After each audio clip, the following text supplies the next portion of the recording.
जीवन का एक मंत्र है, एकता, परिश्रम और विश्वास।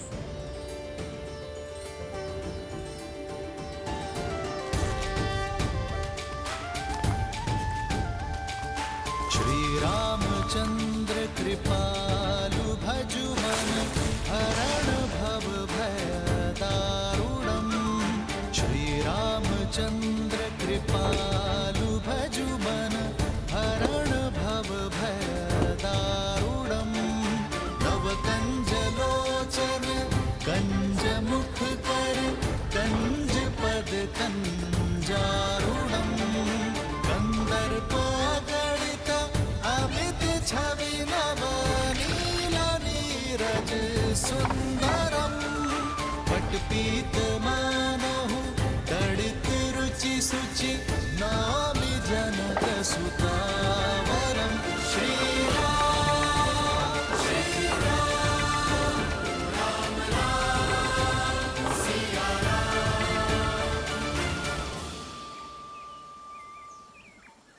समस्या इतनी कठिन और समाधान इतना सरल। वर्षों की समस्या का हल प्रहरों में ढूंढ लिया आपने। हल समस्या के साथ ही आता है, किंतु कई बार हम उसे देख नहीं पाते। सदैव स्मरण रखना, यदि एकता, परिश्रम और विश्वास साथ है तो सफलता आपके हाथ है। जय श्री राम! जय श्री राम! जय श्री राम!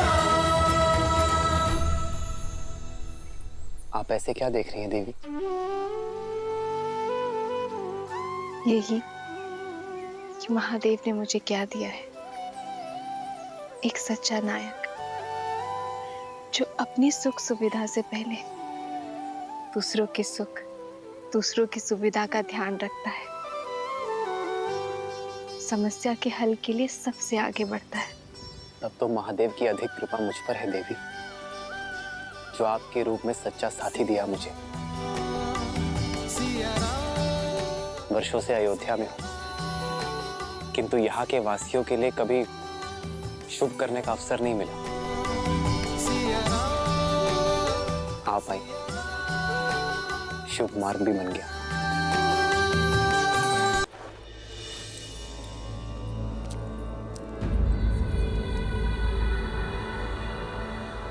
तो अब मेरे आने की आहट भी सुनाई नहीं दे रही है कैकेयी तुम्हें?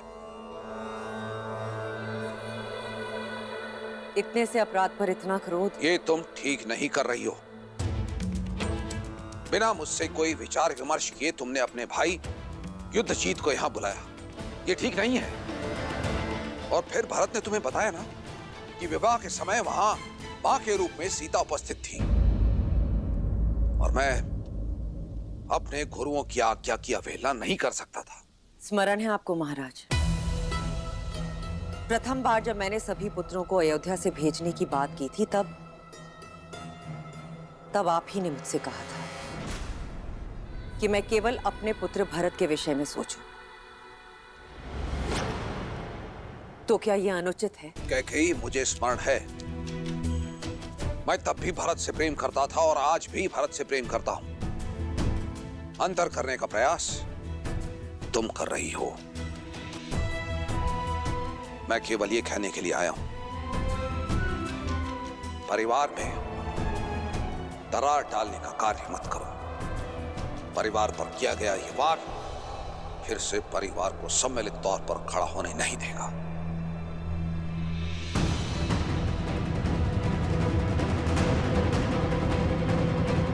परिवार के मुखिया तो आप हैं महाराज, मैं तो केवल एक मां हूं जो अपना परिवार तोड़ने की नहीं, अपने पुत्र के भविष्य को गढ़ने का प्रयास कर रही हूं।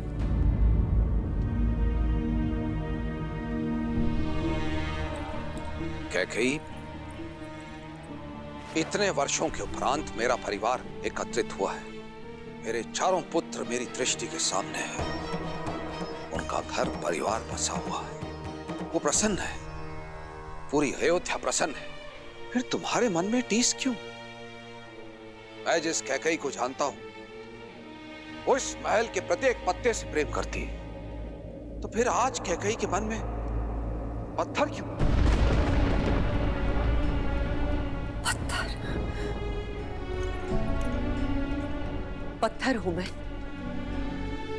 मेरे समर्पण, मेरे प्रेम के पुरस्कार में ये लांछन दिया आपने मुझे? कैकई मेरे मैं आपके शब्द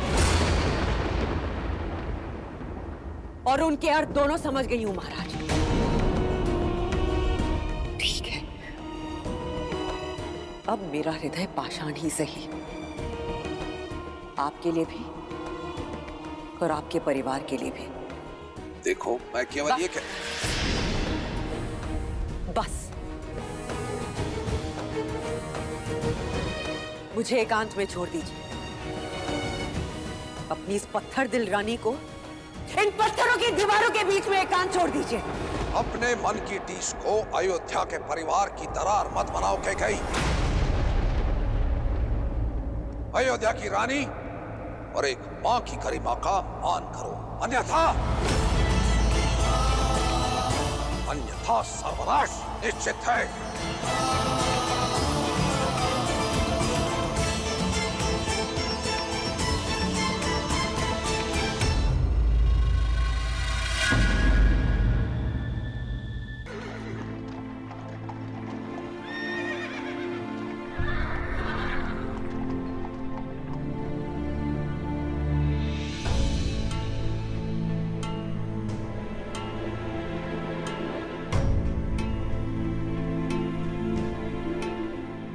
आर्य,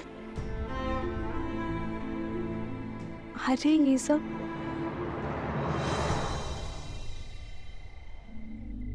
कर्तव्य पथ सीता, भरत और शत्रुघ्न मांडवी और श्रुत कीर्ति के साथ कैकेयी लौट रहे हैं।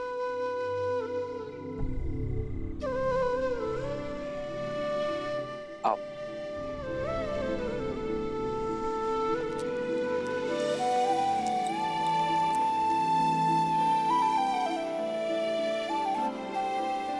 प्रणिपात भैया। प्रणिपात माता। आप दोनों की ही प्रतीक्षा कर रहे थे भैया। मेरी कैकेयी में यात्रा अधूरी है, उसे पूर्ण करने जा रहा हूं। विदा कीजिए अपने भाई को, आशीर्वाद दीजिए मुझे।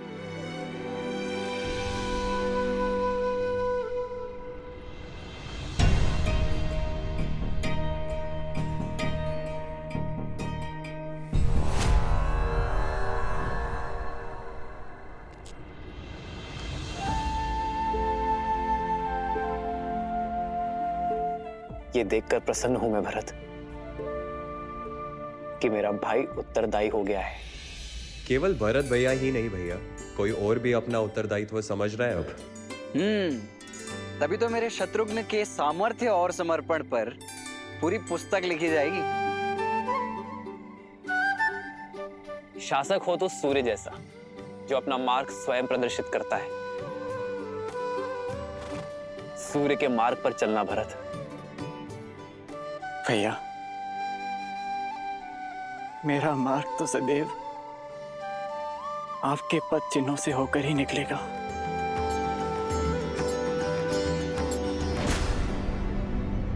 देखा कैकई, जाते जाते भी मेरे भरत के कान भर रहा ये राम। उसे तो अपनी परछाई से भी अलग होने का अवसर नहीं देता। आप चारों के जाने से घर सूना हो जाएगा।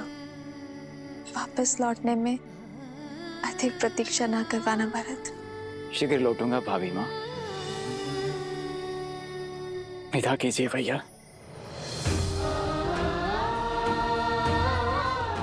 आशीर्वाद दीजिए।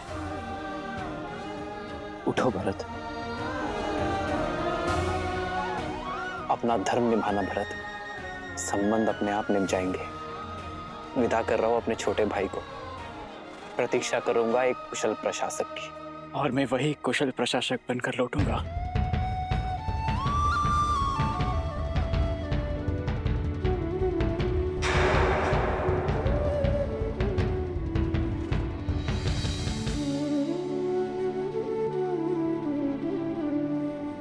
प्रस्थान करो भरत। लक्ष्मण,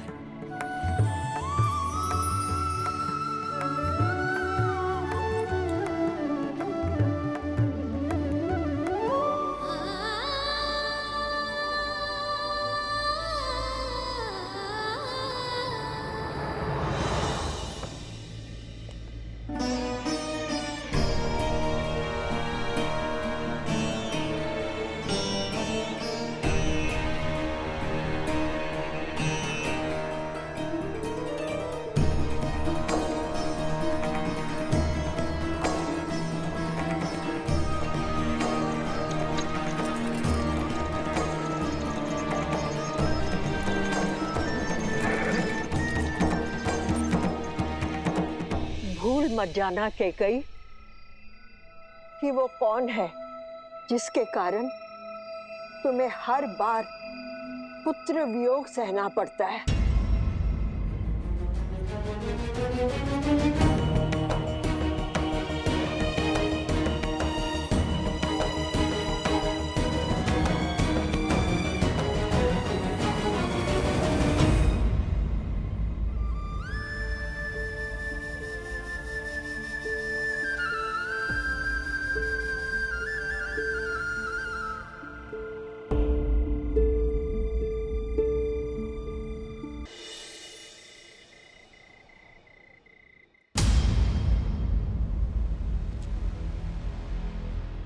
बड़े दृष्टिहीन माता पिता की इकलौती संतान हूं।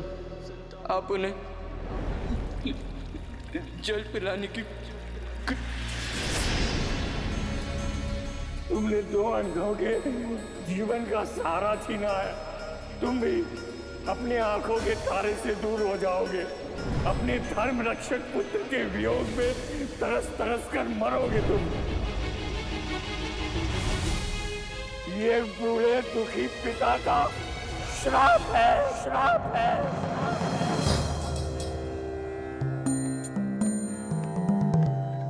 राम गुरुदेव। आयुष्मान भव। महाराज, अचानक स्मरण किया, सब कुशल तो है? जब मन में चिंता के बादल छाए हों तो आशा रूपी सूर्य का स्मरण तो हो ही जाता है। ऐसी कौन सी चिंता है जो अयोध्यापति को खाए जा रही है? चिंता तो कर्म फल है गुरुदेव।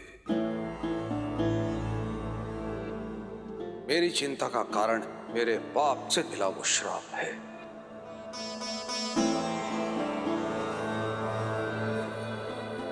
वो पाप जो वर्षों पूर्व मुझसे हुआ था।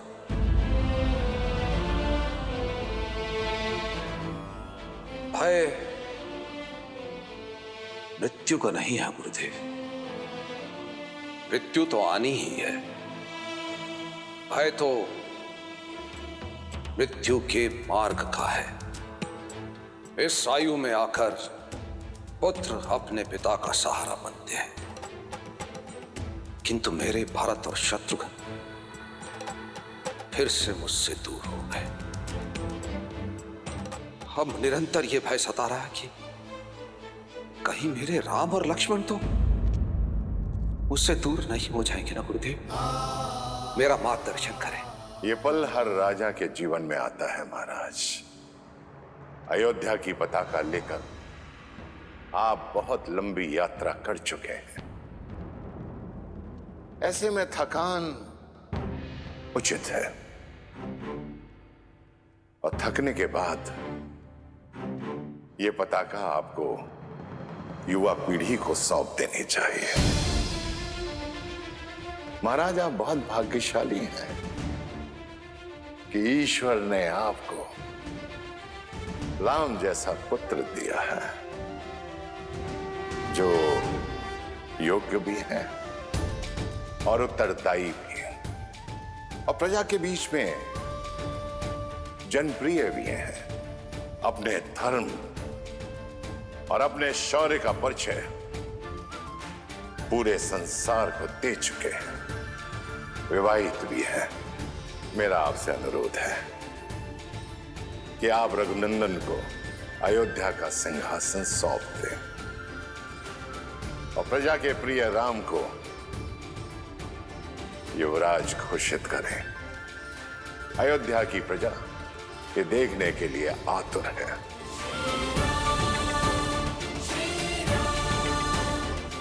बहुत बहुत धन्यवाद गुरुदेव। सचमुच में थक गया हूं मैं, अचंभित हूं। मार्ग मेरे सामने खुला है और मैं व्यर्थ ही दुविधा में था। राम को ये साम्राज्य सौंपकर अयोध्या को एक श्रेष्ठ राजा मिल जाएगा और मुझे मेरे भय से मुक्ति, क्योंकि एक राजा तो अपने राज्य को छोड़कर कहीं जा ही नहीं सकता। बहुत बहुत धन्यवाद गुरुदेव, बहुत बहुत धन्यवाद।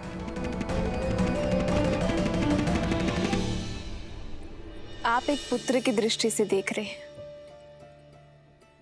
एक माँ की दृष्टि से भी तो देखिए। पुत्र के विवाह को 1 सप्ताह भी नहीं हुआ और उसे अपनी वधू के साथ अनिश्चित यात्रा पर जाना पड़ रहा है। कितनी पीड़ा में होंगी वो। माँ कैकेयी को मुझसे अधिक और कोई नहीं जानता सीता। उनके नेत्रों में केवल भरत से बिछड़ने की पीड़ा नहीं थी,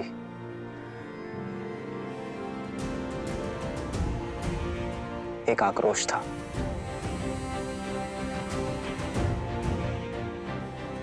कुछ तो है सीता जो तेज बनकर उन्हें खाए जा रहा है। और फिर अपने पुत्रों की विदाई में पिताश्री भी उपस्थित नहीं थे। ये उनके स्वभाव से विपरीत है सीता। ईश्वर करे कि सब कुछ शुभ हो।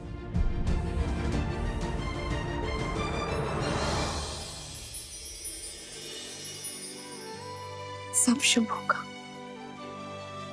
जब माता पिता की वेदना को समझने वाला पुत्र उनके पास बैठकर उनकी मन की सुनेगा। उचित कहा तुमने सीता। इस विषय पर पिताश्री से बात करनी चाहिए।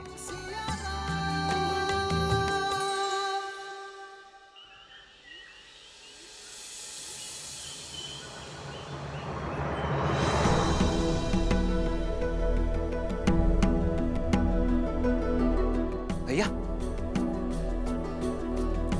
भैया वो पिताश्री ने आपको शीघ्र बुलवाया है। मैं उनके कक्ष में ही जा रहा हूँ लक्ष्मण। परंतु पिताश्री कक्ष में है नहीं भैया, वो राजसभा में है।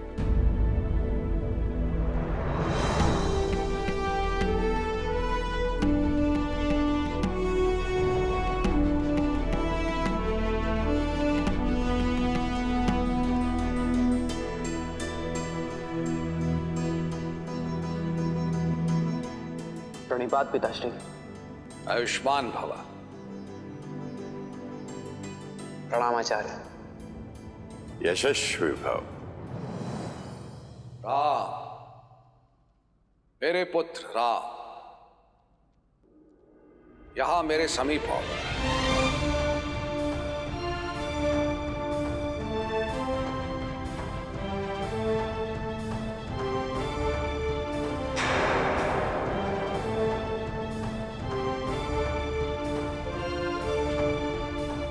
आदेश करे पिताश्री।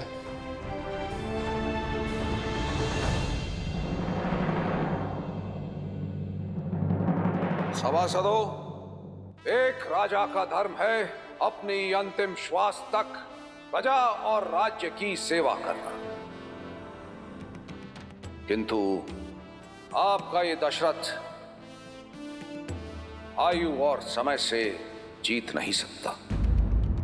वृद्ध हो गया हूं मैं, इसीलिए गुरुदेव वशिष्ठ के परामर्श और अपने विवेक से मैं अपने ज्येष्ठ पुत्र राम को अयोध्या का अगला राजा, अयोध्या का युवराज घोषित करने का प्रस्ताव रखता हूं।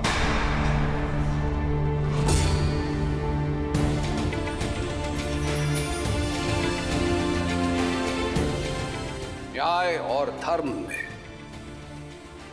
राम की रुचि उसे इस सिंहासन का सबसे योग्य उत्तराधिकारी बनाती है। श्री रामचंद्र की, श्री रामचंद्र की, श्री रामचंद्र की जय, श्री रामचंद्र की, श्री रामचंद्र की, श्री रामचंद्र की, श्री रामचंद्र की, श्री रामचंद्र की। तुम्हारा क्या विचार है राम?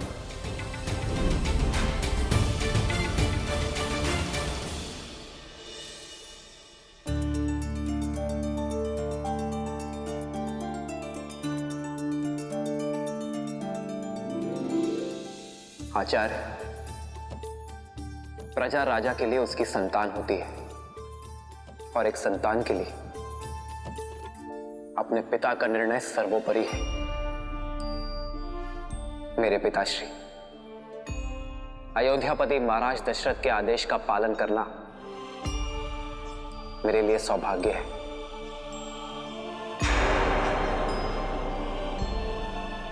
पिताश्री, जिस विश्वास के साथ आपने मुझे ये उत्तरदायित्व सौंपा है, मैं प्रयास करूंगा कि आपसे सीख लेकर आपके पदचिन्हों पर चलकर मन, वचन और कर्म के साथ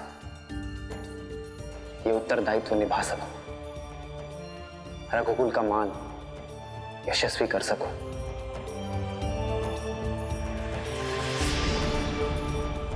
गुरुदेव, राम का युवराज अभिषेक कब कर सकते हैं हम? शुभस्य शीघ्रम। युवराज का अभिषेक कल ही हो सकता है।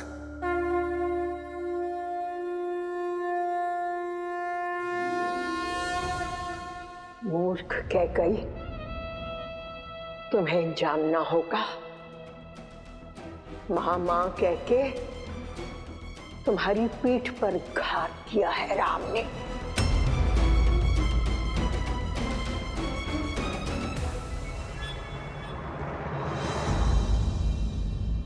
राम, मन में यदि कोई शंका हो तो कहो।